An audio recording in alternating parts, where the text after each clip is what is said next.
it is Tina from Outback Bath and Body Co. Let me just zoom in. There we go. So today we are going to be reviewing the Bite the Bullet Bath Bomb Mold, which is from Morgan's Corner Shop. I believe in the US. Don't quote me. It could be Canada off the top of my head.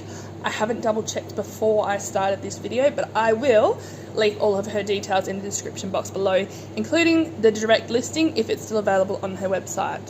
I ordered this mould back in September of last year, and obviously I'm based in Australia. So this mould all up I think was about $33-ish.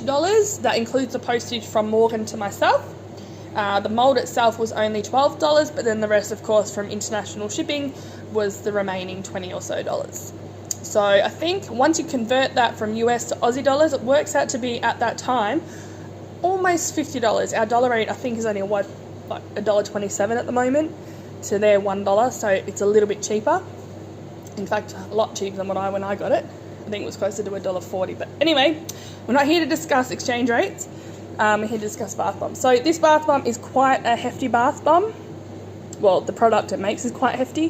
This one is almost 390 grams. I'm not sure what that is in ounces. I think maybe close to about 11 or 12 ounces if you're in the US and you need to convert, but 390 grams is roughly what I'm getting here.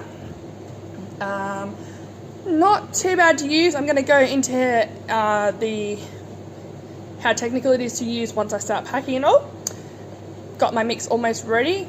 Bath bomb mold is ready. I'm ready. I'm going to pause this, move my stuff, and we're going to pack it together, unmold it together, and then I'll talk a bit more about it.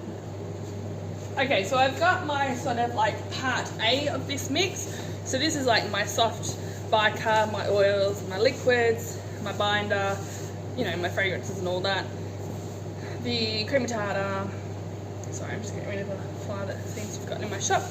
And the sodium coconut acetate, that's just my basic recipe. In here I have my citric acid, which has been ground up.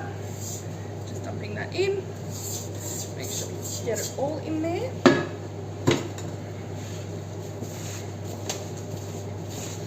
Going to mix that in, see where we're at, and then we can start packing.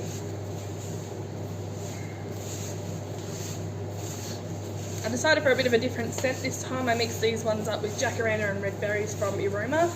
They don't actually make the fragrance anymore, and it's the last I've got in my bottle, but it's her last hurrah. I know I don't normally show the like mixing process. I don't know, thought I might extend it a bit today and add it in.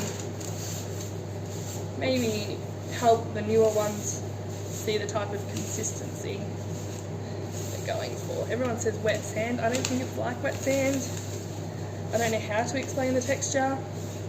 I feel it though when I know it's ready. Alright, I think we're mixing pretty good.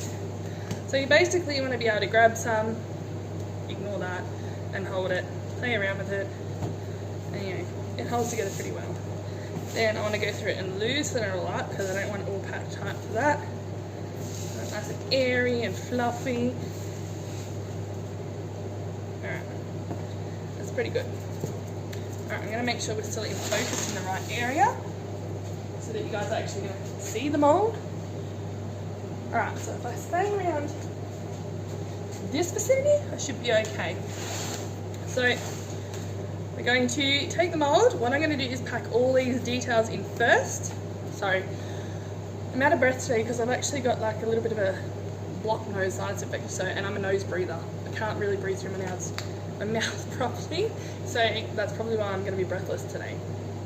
Anyway, so we're going to pack all the details first, add a bit of like embed colour in the middle, and then do the final packing, scrape and unmold. So let's get started. So just putting a little bit of mix in, making sure you really get those bullet points in, so the tip of the bullet and then the end of the bullet. I haven't made these for a while, like I've made them a lot, but I haven't made them for a while, so I can't remember where their like sticking points were, but I think it was around the bullet. Just going to pack that in, put a bit more inside. I can't see any of the front of the mould visible on here. And that will give me a rough idea of where I'm going to place my embed mix. Making sure again I've got the bullet pressed in properly. Alright, I'm just going to grab a spoon and my embed mix. my spoon. I think I'm going to go for purple today. So this is just my embed mix.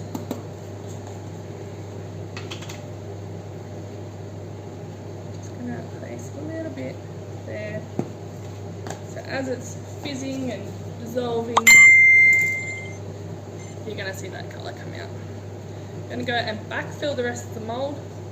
And it's quite a large mould. I think I went for the largest size she had available, which I believe was the 5-inch. Maybe wrong, could be a 6-inch. But it is very hard to pack if you've got tiny hands. I've got big hands and I find it difficult to sort of make sure I get it all pressed in without sort of getting a crack down the middle, because I'm like pressing on all the edges. So, alright, I'm going to get my cake spatula. I don't know, my paint scrape is gone. I'm just going to level off that edge there. Make sure I've got all those edges in. You can see that I haven't pushed them down properly. I'm getting little dips and gaps in there. So I'm just going to put some more in. Make sure it's completely filled, and then we're going to tap it out. The problem with these flat back moulds is if you do not have like at least a semi-flat back, you are going to have troubles with them once they're unmolded, because they will settle and then they will crack where the dips are in the back. Let's give this a go. Just a good sharp bang. From memory, I didn't really need to tap this out very much, so I don't know why I am today. I'm just being overcautious, I guess. There you go. So that is the Bite the Bullet bath bomb mould. Quite a simple one as long as you pack it right. So if you've had a bit of experience packing larger bath bomb moulds, you really shouldn't have much of an issue with this bath bomb mould. So I'd say, I guess due to the experience, intermediate. I think this is where it was. You can see that's where the cracking begins. Obviously I didn't pack it quite as well. The back there we've got a little spot, but that'll be covered by the airbrushing anyway. Alright, hope you have a great day. Bye bye.